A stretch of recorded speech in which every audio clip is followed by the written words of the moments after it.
let's just continue on and we'll slog through it. It's so gross. I suppose if I'm being asked to accept wholesale a biblical morality, I suppose I would look at something like this and, as Lincoln said of slavery, think, if this is not wrong, then nothing is wrong. I mean, maybe I can't make a moral claim. Maybe I can't say that there is such thing as morality and immorality in the universe, but something inside of me tells me that if there is such thing as ethics, it can't look like this. In other words, you're asking me, in order to accept the justification for the actions in this story, to deny one of the most forceful moral intuitions, the exact kind of moral intuition which you might ask me to rely upon in other contexts to establish God's existence at all. Yes, and as I say, I affirm that moral intuition. If these actions had been undertaken in the absence of a divine command, it would be objectively wrong. But the point would be is that on a divine command theory of ethics, God is free to issue a command that goes against that, so long as it is consistent with his just and loving nature. Do go on, Bill. Please tell us more about how slaughtering babies, toddlers, children, women, men, sheep, goats, shekel, could be consistent with anyone's loving nature. You will not find another institution on this planet outside religion where murder and a loving nature are not diametrically opposed. But in Bill's world, murdering babies can not only be an act of profound morality, but an act consistent with God's loving nature. Are you getting a sense of how sick this shit is yet? It literally makes my stomach turn. And so the burden here would be to show that in issuing this command, God does something that contradicts his perfectly just and loving nature. And my argument is that that's very difficult to show because he doesn't wrong anyone, I think, in this. In particular, the difficult case here is the children. And what I would say is, first, that God has the right to take anyone's life whenever he wants to. Unfortunately, children die all the time in infancy. And so if God wants to end the life of these Canaanite children early, prematurely, that's his prerogative. But then secondly, on my theology, these children go immediately to heaven. They go to be with God and therefore come to know a life that is more glorious and more happy than anything conceivable, and certainly far better than if they had been allowed to live and be raised in such a corrupt and evil environment as they were in. So it was actually a tremendous blessing to these children for them to be killed and go to heaven and be with God. Yes, one can only imagine how amazing it would be to spend all of eternity with a being who not only had you murdered, but also had your parents, siblings, friends, pets, and beloved animals murdered as well. Or does God just not let anyone know that he was the cause of their butchering? Can you imagine this conversation? Wait, did you have me murdered? Did you have my parents, siblings, pets, everyone murdered? I did, yeah, but no one had to die. You could have all just moved down the road a bit and everything would have been fine. How was I supposed to move down the road a bit? I was 6 months old. You must understand how that sounds, saying it was a blessing for these children to be killed and go to God. Yeah, it sounds exactly like something a religious fanatic would say.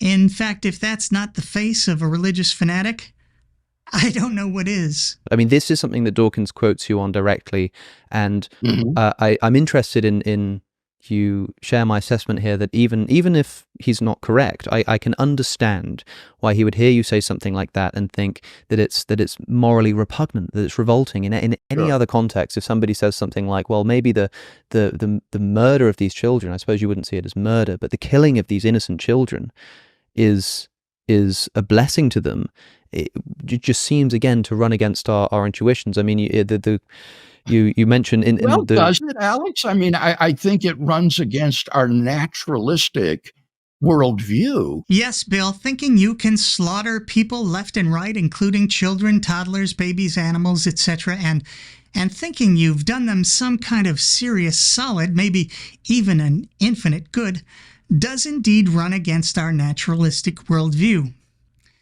I know that in your worldview, you believe that slaughtering innocent babies can be a good thing, but boy, I just don't think that's quite the selling point you think it is. I'm sorry, but I'm going to need to end this mess. There's quite a bit more to this interview, but I'm at my limit. What can I say? When Christians start talking about the glories of murdering babies, I just have to call it a night. There is one final thing I wanted to mention. I've done an entire video on this, and it comes up later in the interview, but imagine an all-loving, all-powerful God who can make people simply disappear in an instant, asking humans to perform the act of slaughtering a baby, perhaps right there in front of its mother.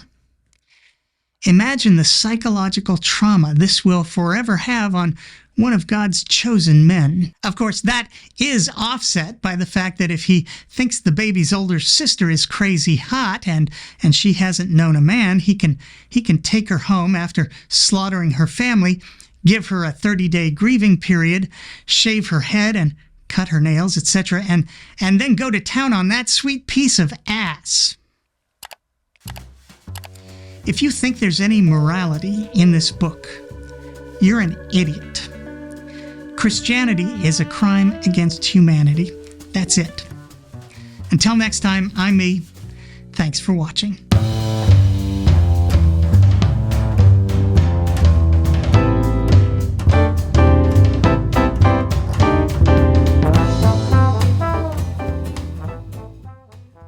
Hey gang, thanks again for watching. I want to make you aware of a couple things regarding the operations of the Mr. Deity channel. So first, the channel will be returning to its brutal mockery, ridicule, and contempt for religion, with a new special and temporary focus on Catholicism. Second, I need to make you aware of the fact that we've been operating at a net loss each month now for a while, which is simply not sustainable. If this continues, we will be forced to shut down operations in 6 months. So no more ridicule, no more mockery, no more contempt. Having said all that, I do not believe this is the end of the channel. But it's absolutely critical that we bring this sinistry to the break-even point financially. We need new monthly donors on Patreon, and we need it now more than ever, which is why I need to ask you to become a regular monthly donor. If you see value in what we produce here on the channel, if you'd like to continue laughing at the nonsense with me, then please become a monthly supporter today. If we can't make this channel work financially, I will be forced to convert to Catholicism, partnering with Cameron Bertuzzi in his new grift, joining him at the Vatican, kissing the ring, and perhaps even, I don't know, lighting some candles or something. As you know, I have not been a fan of the Catholic Church. I like young children, I do, but just not in that way.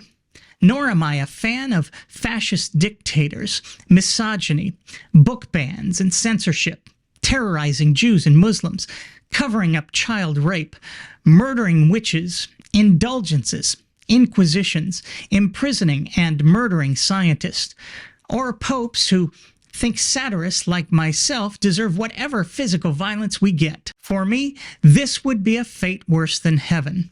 So once again, if you can afford to, please head over to patreon.com/Mr. Deity to support the channel. And to keep me from the tens of thousands of Hail Marys and Our Fathers, I'd have to say to make up for all the damage I do here on a regular basis. To everyone who's already supporting the channel, especially my wonderful patrons, thank you, thank you, thank you, thank you, thank you, thank you, thank you, thank you, thank you, thank you, thank you, thank you, thank you, thank you, thank you, thank you. And I'll see you again real soon.